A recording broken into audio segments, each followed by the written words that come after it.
Fidèles téléspectateurs, bonjour. Très ravi de vous savoir nombreux devant vos postes de télévision à suivre spéciale interview. De quoi va-t-il s'agir? Certes, c'est la question que vous vous posez là où vous êtes.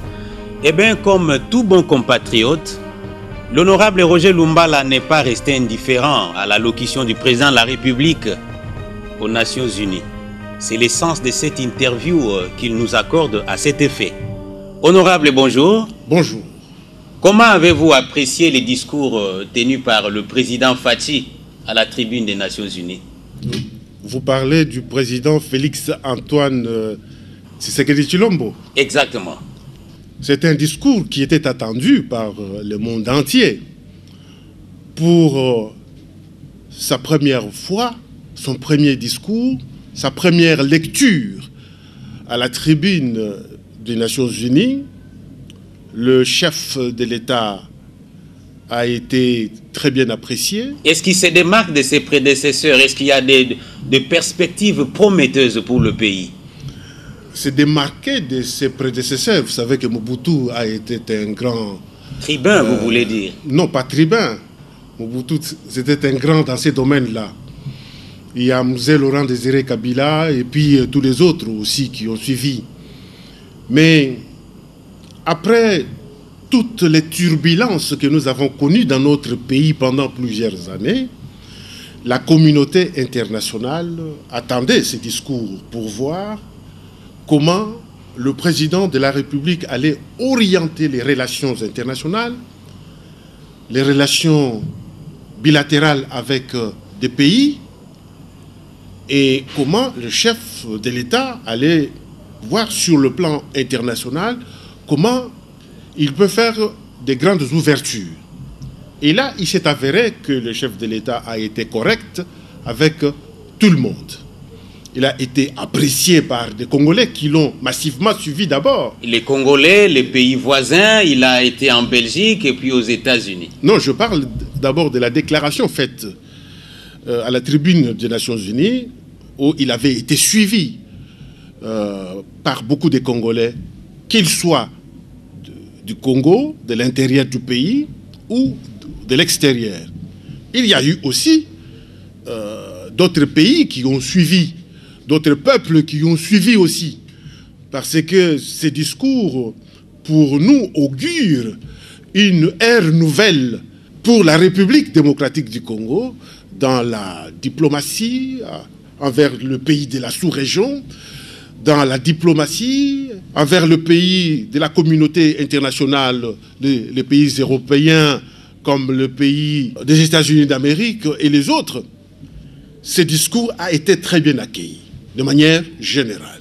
Le président de la République, lors de ce discours, est revenu sur ce qu'on appelle les priorités sociales de son quinquennat, à savoir, entre autres, la gratuité de l'enseignement de base, l'adéquation ou la promotion de l'adéquation entre l'enseignement et l'emploi, mais aussi le chantier de la couverture santé pour tous. Est-ce que toutes ces priorités vous paraissent réalistes ou ce sont encore ce qu'on appelle communément des déclarations de bonnes intentions? Non, ce n'est pas des déclarations de bonnes intentions. En principe, un président de la République doit tenir un tel langage. Il doit faire une telle déclaration. Il appartient maintenant à son gouvernement de mettre en exécution toutes les déclarations faites par le chef de l'État. Par exemple, il s'agit de la gratuité de l'enseignement de base, l'une des mesures phares du président Tshisekedi. Est-ce que la gratuité de l'enseignement de base, vous êtes l'un des grands acteurs politiques de ces pays, est effectif? Vous y croyez? Mais je crois à la gratuité de l'enseignement de base, du fait que c'est constitutionnel. Tout ce qui est constitutionnel pour nous doit être suivi. Et si le président de la République a fait de cette gratuité son cheval de bataille, c'est parce que le besoin s'est fait sentir dans la population. Les Congolais sont déjà fatigués de payer des enseignants. Mais aujourd'hui, avec cette gratuité, qui doit être effective par le fait que le gouvernement doit mobiliser les moyens. On va y revenir, mais ça et là, vous suivez l'actualité. les écoles notamment catholiques, beaucoup de gens boudent déjà. Il y a déjà des mouvements de grève qui ne sont pas encore lancés, mais qui peuvent être lancés si rien n'est fait. Je ne pense pas. Les catholiques sont des gens corrects et ils savent très bien que ils travaillent beaucoup pour des œuvres humanitaires. Ils ne peuvent pas aujourd'hui mettre les gens dans la rue parce que il faut donner un enseignement de base qui doit être gratuit aux enfants. Mais il se pose un problème, par exemple, de frais de fonctionnement et d'autres et autres frais. Mais pour cela, je pense que le chef de l'État a déjà pris des dispositions. Son gouvernement doit prendre des dispositions. Au-delà de ça, nous avons vu qu'il y a eu un appui budgétaire de la part. Il y a eu un appui budgétaire de la part de la Banque mondiale qui a donné un don de 1 milliard de dollars américains à la République démocratique du Congo, mais nous ne savons pas à quel moment ce don va nous parvenir. C'est là l'inquiétude et on sait qu'avec ces aides-là, les procédures sont élastiques alors que la gratuité est déjà en marche. Ça, c'est primo. Segundo, vous avez suivi l'avant-projet de budget de l'actuel gouvernement, estimé à 7 milliards. Vous estimez que ce genre de budget peut aider le président Tshisekedi à matérialiser sa promesse de la gratuité de l'enseignement de base? 7 milliards. Il appartient au président de la République de discuter avec son gouvernement. Il appartient au président de la République de voir avec l'autorité budgétaire qui est le Parlement, de voir comment on peut améliorer ces budgets. Pour ma part, j'estime qu'avec les 7 milliards de dollars américains, le président ne peut pas réaliser tout le plan qu'il a pour la République démocratique du Congo. Cela n'empêche en rien que le président de la République puisse bénéficier, par exemple, des dons tels que nous les avons aujourd'hui. Nous avons déjà un don d'1 milliard. Il y a un autre pays qui peut aussi nous donner un don. Mais les dons viennent en appui. Les dons viennent en appui. Mais bien sûr que ces dons-là viennent en appui. Parce que si nous essayons de disséquer le budget de 7 milliards, si on soustrait déjà 2 milliards 600 millions de dollars américains affectés à la gratuité de l'enseignement de base, selon l'avis des experts, et à partir de ce moment-là, nous aurons des difficultés énormes. C'est pourquoi nous disons que pour l'instant, comme nous n'avons pas encore, l'autorité budgétaire n'a pas encore examiné ces budgets, cette autorité budgétaire peut faire un effort pour ramener ce budget à 10 milliards de dollars américains. Nous en avons la capacité. Dans le sens où, si nous... Et si le gouvernement actuel rétorquait que ce n'est pas possible d'aller au-delà des 10 milliards? Mais c'est pourquoi nous disons que si nous avons la possibilité de mener une lutte anti-corruption dans notre pays, souvenez-vous, à l'époque du président Joseph Kabila Kabange, il avait dit qu'il y avait 15 milliards de dollars américains qui tombaient dans les paniers de crabes. Vous aimez revenir sur cet exemple-là? Oui, mais parce qu'il l'avait dit. Donc lui, il sait comment faire pour obtenir les 15 milliards. C'est tout simplement parce qu'il y avait la corruption, le détournement et autre chose.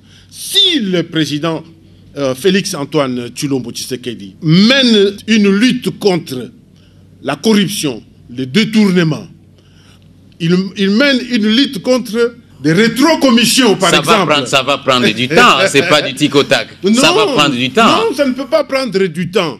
Quand on arrête celui qui avait volé hier, quand on arrête celui qui a volé aujourd'hui, et quand on empêche celui qui va voler demain, je pense que le trésor public sera renfloué. C'est dans cette logique-là que moi j'ai dit, nous pouvons obtenir les 10 milliards ou plus de 10 milliards de dollars américains, et cela va permettre au président de la République de pouvoir mener sa politique. Une autre priorité sociale enregistrée dans les discours du président de la République, c'est ces soucis-là de créer l'adéquation entre l'enseignement et l'emploi.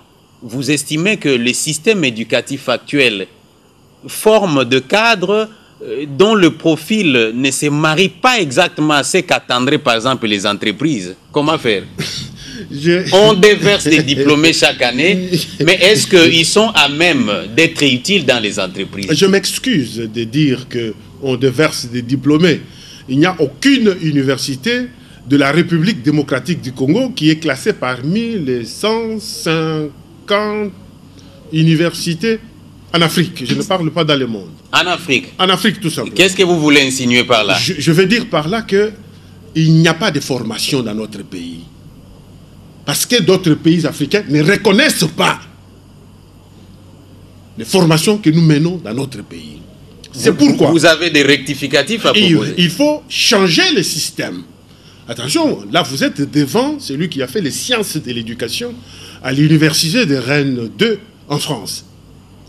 Ce système que nous avons aujourd'hui ne peut pas permettre aux élèves ou aux étudiants qui sortent de l'université, d'abord, ils ne parlent pas correctement la langue d'enseignement qui est le français. 2, ils n'écrivent pas correctement la langue d'enseignement qui est le français. 3, ils ne parlent pas bien la langue officielle qui est la langue de communication qui est le français. Et si un étudiant ne maîtrise pas la langue, comment peut-il maîtriser la matière d'enseignement? C'est là que nous disons, on donne des diplômes aux étudiants qui deviennent des dangers publics sur le marché de l'emploi. Regardez, il y a les retours des enfants des Congolais qui sont partis à l'extérieur. Partez dans toutes les banques ici. La majorité des jeunes qui travaillent sont des jeunes qui sont venus de l'étranger. Formés à l'étranger, vous voulez dire? Formés à l'étranger et qui sont revenus dans notre pays. C'est pourquoi, pour combiner l'enseignement-emploi, mais c'est ça ce qui est de plus simple. Nous avons des entreprises telles que la Gécamine, au Katanga et à Lubumbashi précisément. Les étudiants doivent faire de l'alternance. L'alternance. Tantôt ils vont à l'école, tantôt ils vont travailler dans l'entreprise. Voilà comment on peut former les jeunes pour permettre à ce que, dès qu'ils terminent les études, déjà les entreprises ont déjà compris qu'on peut travailler avec tel, parce qu'il est le meilleur. Et c'est là, le chef de l'État l'a dit. Vous savez pourquoi il l'a dit? Parce qu'il a vécu en Belgique et il sait comment les choses se passent là-bas. Ici, dans notre pays, c'est une démarche, c'est une réforme de l'enseignement qu'il faut faire. Et je pense que le ministre qui a la charge de l'enseignement supérieur et universitaire va comprendre les soucis du président de la République et il va faire ces réformes-là. Troisième préoccupation d'ordre social enregistrée dans les discours du président de la République, c'est le chantier de la couverture de santé universelle pour tous. Un commentaire de votre part? Mais bien sûr, en tant qu'humains, nous devons faire bénéficier à nos compatriotes cette sécurité médicale. La couverture de la santé universelle, c'est une sécurité médicale. Mais concrètement, ça va se passer comment pour aux citoyens congolais? Il faut aussi avoir beaucoup de moyens. Mais déjà, on a des difficultés, comme vous venez de le relever, avec la gratuité de l'enseignement. Il faut avoir beaucoup de moyens. C'est pour cela que nous disons, le chef de l'État a déjà donné le ton. Il appartient au ministre de la Santé. Il a aussi une commission au niveau de la présidence qui s'occupe de cette couverture de santé universelle. Et cette commission doit faire le travail pour permettre à ce que le ministère de la Santé puisse présenter un projet qui va permettre à ce que cela soit réalisable. Est-ce que c'est réaliste? Tout ce que je sais, il faut avoir beaucoup de moyens pour cela. Beaucoup de moyens. C'est pourquoi je disais, est-ce que c'est réaliste? On a initié les chantiers gratuités. Vous enregistrez les réactions. Et on ouvre un autre chantier ouverture de la santé pour tous, universelle. Est-ce que c'est réaliste, honorable Lumbala? En tant que gouvernement, le gouvernement est dans l'obligation d'exécuter toutes les déclarations faites par le président de la République. Si le gouvernement n'est pas à mesure de réaliser ces déclarations-là, le gouvernement est réputé démissionnaire. Et à ce moment-là, on mettra d'autres personnes qui viendront pour faire le même travail. Parce que, vous savez, dans nos combinaisons politiques ici... Mais il ne suffit pas d'échanger d'équipe gouvernementale. Il faut nous dire où est-ce que ceux qui viendront trouveront des moyens pour concrétiser la gratuité de l'enseignement, pour offrir la santé universelle pour tous. C'est un problème de moyens, vous l'avez reconnu. C'est un problème de moyens. Ce n'est pas ici que je vais vous donner des pistes de là où il faut aller chercher de l'argent. Nous avons des pistes. Je voulais donner hors caméra. Je ne peux pas donner ici au risque de voir ces pistes-là aller explorer. Être copié par les autres. Être copié par les gens qui ne vont pas bien appliquer cela. Mais nous disons tout simplement que le rôle du gouvernement de la République est de faire exactement ce que le chef de l'État veut absolument, parce que cela corrobore avec ce que le peuple congolais souhaite.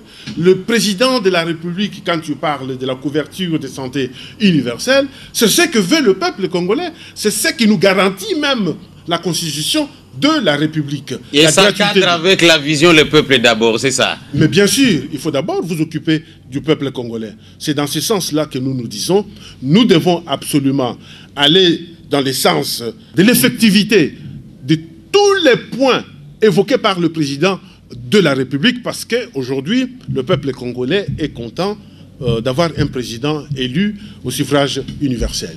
Les préoccupations environnementales ont occupé une place de choix aussi dans les discours du président de la République à l'ONU. Il y dit, entre autres, je les cite, « Nous sommes résolument engagés dans la protection de nos forêts. Cependant, la préservation de notre patrimoine naturel ne peut pas se faire au détriment de notre développement. » Un commentaire de votre part. Mais le chef de l'État sait très bien que à la COP 21, tout avait été dit. Et je me souviens encore une fois de plus qu'il y a le ministre Bienvenu Luota qui avait pu obtenir que nous pouvions avoir 21 milliards de dollars américains si nous empêchons la déforestation ou l'exploitation de notre forêt. Mais malheureusement, dans notre pays, nous constatons qu'il y a encore des compagnies qui exploitent la forêt de la République démocratique du Congo. En versant quoi en contrepartie? Ben, c'est ça, notre cheval de bataille actuellement. Nous allons nous mettre dans la rue pour poser des questions. Pourquoi on continue à exploiter les forêts de la République démocratique du Congo alors qu'il y a une proposition de la compensation? Parce que même quand on dit que le 21 milliards de dollars américains, ce n'est pas le 21 milliards que l'on va donner comme ça, c'est tout simplement essayer d'empêcher, d'éviter l'exploitation de la forêt tout en changeant l'économie, en donnant aux citoyens congolais d'autres possibilités d'utiliser le bois. C'est là que nous disons que le chef de l'État doit chercher à savoir pourquoi on doit continuer encore à laisser les gens exploiter les forêts de la République démocratique du Congo. L'éradication de la pauvreté et de la faim relève aujourd'hui de l'urgence, a dit Félix Tshisekedi à la tribune de l'ONU. Comment est-ce que la RDC peut faire partie de la solution avec ses 80% des millions d'hectares de terres arables et ses eaux abondantes capables de nourrir plus de 2 milliards d'individus? Je me réfère toujours à Adam Smith qui a dit dans son livre « La richesse des nations », il a démontré combien les différents pays ont multiplié leurs richesses.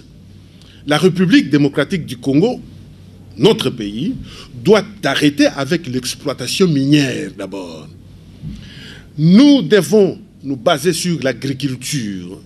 Ce n'est pas l'agriculture telle qu'on essaye d'induire le chef de l'État dans l'erreur Parce que ce qui se passe aujourd'hui, c'est ce qui s'était passé hier, par exemple, avec Bukangalozo, où on a déversé 200 millions, plus de 200 millions de dollars américains pour les résultats que nous avons aujourd'hui, qui n'arrivent même pas à couvrir la ville-province de Kinshasa. Même si l'idée en soi était noble, hein, vous le reconnaissez. En soi était noble. Mais on ne peut pas utiliser des machines qui ont une telle technologie parce que nous aurons toujours besoin de ces gens-là. C'est pourquoi nous avons d'autres formules qui vont permettre à ce que nous puissions avoir une politique agricole nationale.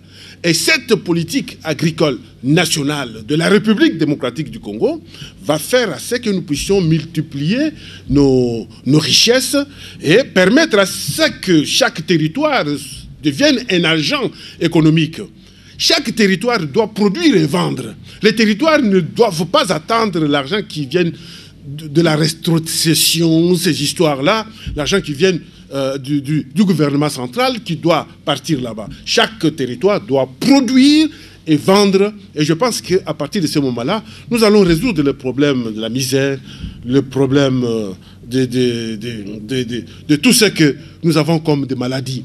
C'est pourquoi, avec nos 80 millions d'hectares de terres arables, nous sommes capables de nourrir les 2 tiers de la planète. Mais vous constaterez qu'en République démocratique du Congo, nous ne sommes pas à mesure de nourrir seulement le peuple congolais. Justement, ces discours...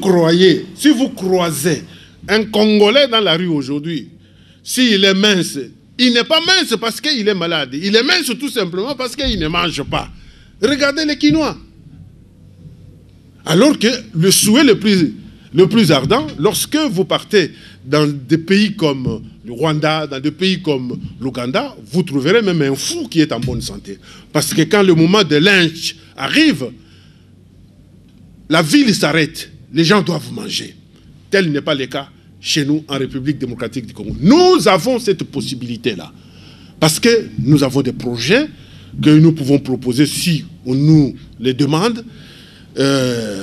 Nous avons des machines à proposer pour permettre à ce que la République démocratique du Congo puisse se sortir de cette situation de crise économique et sociale. Vous avez des propositions à faire. Vous avez été à la rébellion, honorable Roger Lumbala.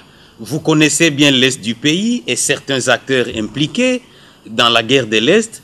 Comment réagissez-vous à l'une des préconisations du président de la République à l'ONU consistant à créer une coalition régionale? C'est son concept. Créer une coalition régionale à l'image de la coalition mondiale contre le terrorisme pour éradiquer les fléaux de l'insécurité créés par les groupes armés d'origine interne et externe. Je suis révolutionnaire. J'ai fait la révolution, mais je n'ai pas fait la rébellion. Cela dépend de... Quelle est la nuance? La nuance... Révolution, rébellion. On fait la révolution contre un pouvoir qui est en place, qui maltraite le peuple congolais. Et si réellement, aujourd'hui, les citoyens qui nous suivent ne sont pas d'accord avec nous sur le fait que, depuis plusieurs années, le peuple congolais souffre, à ce moment-là, on va se dire qu'on a mal agi. La révolution que nous avons menée nous a permis d'aller dans le fin fond de la République démocratique du Congo. Le problème congolais, le problème de l'insécurité. Même quand aujourd'hui les gens parlent de l'Est de la République démocratique du Congo, ils parlent de Beni, ils parlent de Butembo, ils parlent du Nord Kivu de manière générale et Sud Kivu. Nous avons la maîtrise de ces coins-là.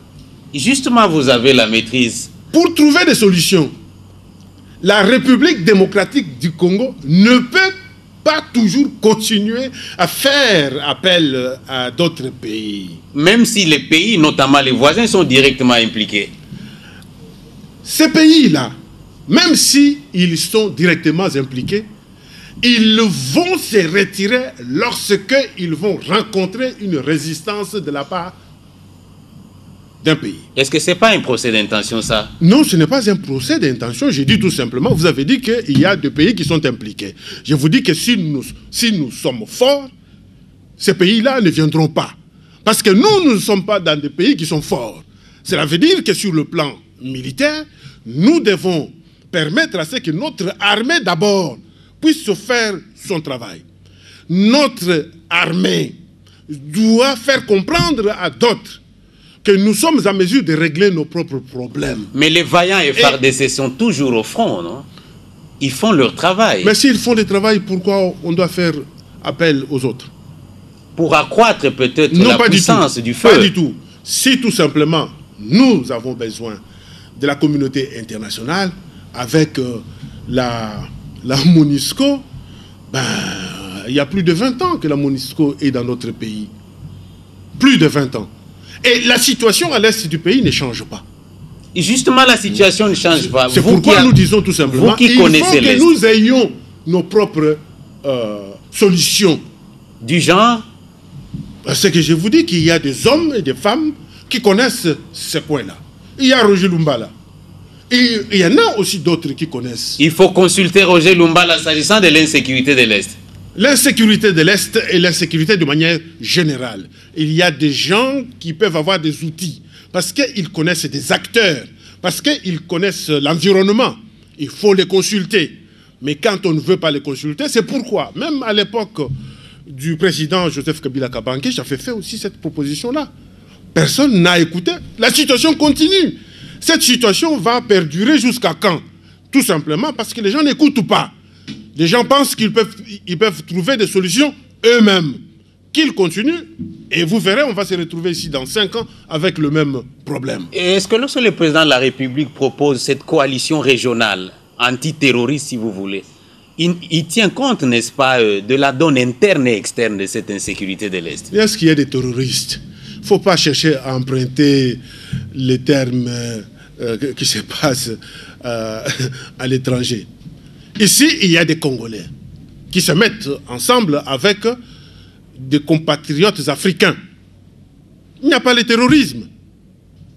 Il faut venir comprendre que la situation est tellement difficile et qu'il faut prendre des experts pour pouvoir trouver des solutions. Ce n'est pas en utilisant les expressions telles que terrorisme que le monde entier va venir ici pour régler le problème. Des experts, oui, Roger Lumbala était à la rébellion, terme que vous ne voulez pas. Roger Lumbala était membre du gouvernement. Avez-vous de telles propositions que vous présentez aujourd'hui? Mais bien sûr que j'avais fait des propositions. Vous n'avez été ni suivi ni écouté, c'est ce que vous voulez dire? Mais est-ce que les gens écoutent dans notre pays? Surtout quand on est au pouvoir, on pense résoudre tous les problèmes avec les hommes qui vous entourent. Alors que le chef de l'État a vécu en Belgique, il connaît la France. Lorsqu'une société est en difficulté, il y a des commissions qui sont mises en place, dans lesquelles on peut même faire appel aux étrangers. Les étrangers, quand il y a un problème socio-économique qui se pose en France, on prend des Espagnols, on prend des Américains, on prend tous les gens qui sont reconnus par leur expertise ou par leur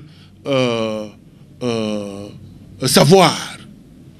Ce qui n'est pas le cas dans notre pays. Dans notre pays, à partir du moment où vous êtes avec le chef de l'État, même si vous n'avez pas l'expertise, vous n'avez pas la compétence, vous n'allez pas souhaiter que le chef de l'État consulte en dehors de vous les gens qui peuvent donner des solutions aux problèmes. Nous disons tout simplement, moi je l'ai dit, j'ai à plusieurs reprises, à l'époque du président Joseph Kabila Kabange, fait les mêmes propositions pour dire, vous n'allez pas trouver de solution à ces problèmes-là. Il faut prendre les gens qui peuvent aller trouver des solutions. Eh bien, aujourd'hui, le président Joseph Kabila Kabange a passé 18 ans au pouvoir. L'Est connaît toujours l'insécurité. L'Est connaît toujours l'insécurité, oui, on évolue. La RDC détient environ 70% des réserves mondiales de métaux, stratégiques indispensables pour réaliser ce qu'on appelle la transition énergétique qui s'impose aujourd'hui. De quelle façon mettre fin au paradoxe congolais? Trop de richesses d'un côté, on appelle ça autrement scandale géologique, et de l'autre, extrême pauvreté. Honorable Lumbala. Nous n'avons pas de richesses. Nous avons des potentialités qui peuvent être transformées en richesses. À partir du moment où nous avons des potentialités, nous ne pouvons pas dire que le pays est riche et que nous avons la population pauvre. Non, notre pays est pauvre, c'est pourquoi notre population est pauvre. Bon, maintenant, quand il faut... nous avons des métaux stratégiques, bien sûr, nous avons le lithium, nous avons... Oui, le monde a soif du cobalt congolais, le monde a faim de lithium, manganèse, ainsi de suite, et en contrepartie? En contrepartie, maintenant, il faut, quand on parle des transferts des technologies, c'est ça, non? La transition énergétique. La transition énergétique, c'est changer comment on utilise l'énergie pour aller à une autre forme. C'est ça la transition. Ce qui fait que pour nous, nous avons intérêt, comme nous n'avons pas... Et pour les faire, la solution, c'est au Congo qui a tous ces minéraux là. Non, la solution n'est pas le Congo. Le Congo a des minéraux, mais le Congo n'a pas la technologie pour transformer ces minéraux. Cela veut dire pour nous, nous avons la possibilité de collaborer, de travailler avec le pays qui peuvent nous amener la technologie afin de pouvoir transformer cela. Et moi, je pense que le peuple congolais ne peut que bénéficier de cela. C'est pourquoi nous disons ceci. À partir du moment où nous poussons à l'exploitation des minéraux que nous ne contrôlons pas, nous n'aurons absolument rien. Et il faut que tous les gens qui ont besoin de ces minéraux viennent vers nous. C'est pourquoi, pour ma part, j'ai toujours dit qu'il faut arrêter l'exploitation des minéraux dans notre pays. Et nous aurons le contrôle sur toutes les entreprises qui sont dans notre pays et qui contrôlent, qui exploitent les minéraux. Et nous saurons, si nous aurons la possibilité de pouvoir donner les prix de nos minéraux, au lieu que les pays qui achètent ces minéraux nous disent qu'aujourd'hui il y a baisse et demain il y a hausse des prix des minéraux sur le marché. Le président s'est félicité aussi des avancées démocratiques enregistrées depuis son investiture. Félix Tshisekedi a dit entre autres, je le cite, « Personne n'est harcelé pour ses opinions depuis qu'il est là. La RDC ne compte plus de prisonniers d'opinion. Nul ne ressent le besoin d'émigrer pour sauver sa vie ou préserver sa sécurité du fait de convictions politiques. » N'est-ce pas vrai? Ben c'est vrai. Il y a les meetings de Martin Fayoulou qui passe à la RTNC. Il y a Jean-Pierre Bemba qui est revenu. Il y a Moïse Katumbi qui est là. Sauf que jusque-là, Salomon Escadela moisit encore à l'étranger pour des raisons que nous ne connaissons pas. Mais le chef de l'État, il l'a dit. Et moi, je pense que c'est vrai. Il n'y a pas de prisonniers politiques.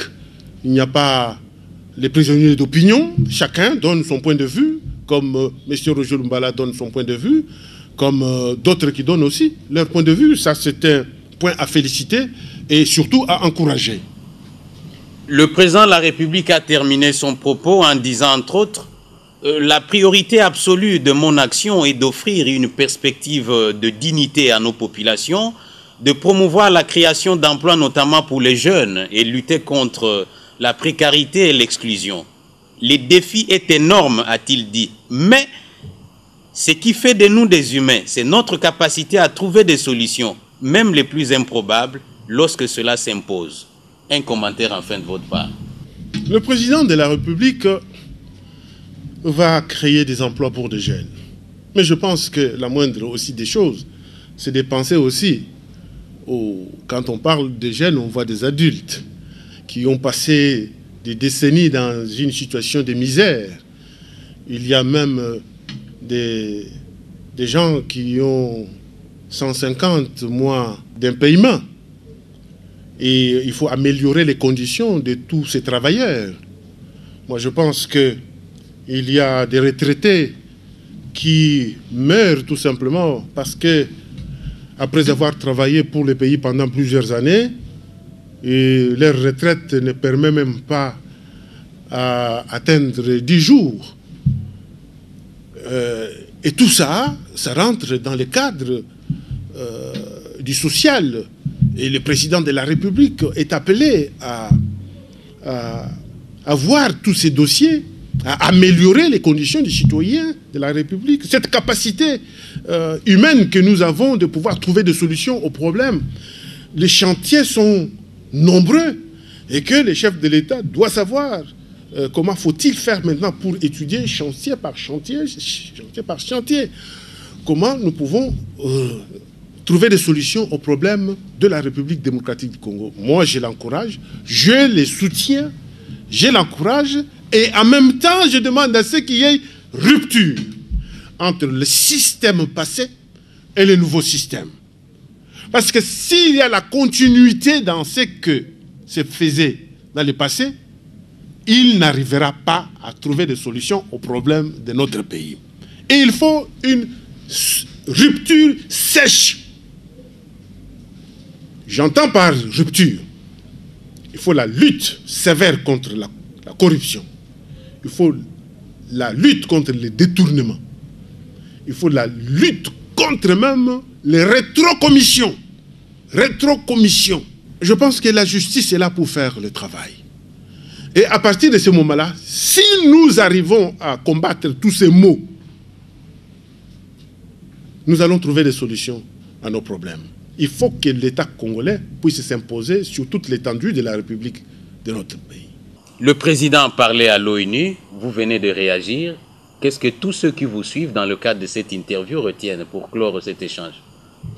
Ils doivent retenir que le président de la République a été bien accueilli aux Nations Unies, son discours a été bien accepté et qu'il y aura des retombées. Nous avons déjà commencé avec le premier retombée, c'est les dons de la Banque mondiale d'une valeur d'1 milliard de dollars américains pour, qui nous vient en appui budgétaire pour la gratuité de l'enseignement de base. Il y aura encore d'autres pays ou d'autres organisations qui vont se déclarer dans les jours à venir pour permettre à ce que le président de la République puisse faire un travail considérable, qu'il y ait vraiment un changement en République démocratique du Congo. Parce que s'il n'y a pas de changement, les gens vont comprendre que hier, c'est comme aujourd'hui. Alors qu'il faut qu'il y ait une différence fondamentale entre ce qui s'est passé hier et ce qui se passe aujourd'hui. Et il y aura aussi une différence avec ce qui va se passer demain. Le peuple congolais doit faire confiance au président de la République. Le peuple congolais doit faire confiance à la majorité parlementaire qui est là aujourd'hui. Mais rester vigilant pour permettre à ce que cette majorité ne puisse pas tomber dans la situation d'hier. Merci beaucoup, honorable Roger Lumbala. Je rappelle aux téléspectateurs que vous êtes président national du RCDN. Merci beaucoup. Mesdames et messieurs, c'est sur ces propos de l'honorable Roger Lumbala que nous mettons un terme à cette interview. Merci de nous avoir suivis de partout. Ne ratez pas un seul instant, un seul numéro de interview spéciale. Au revoir et au prochain numéro.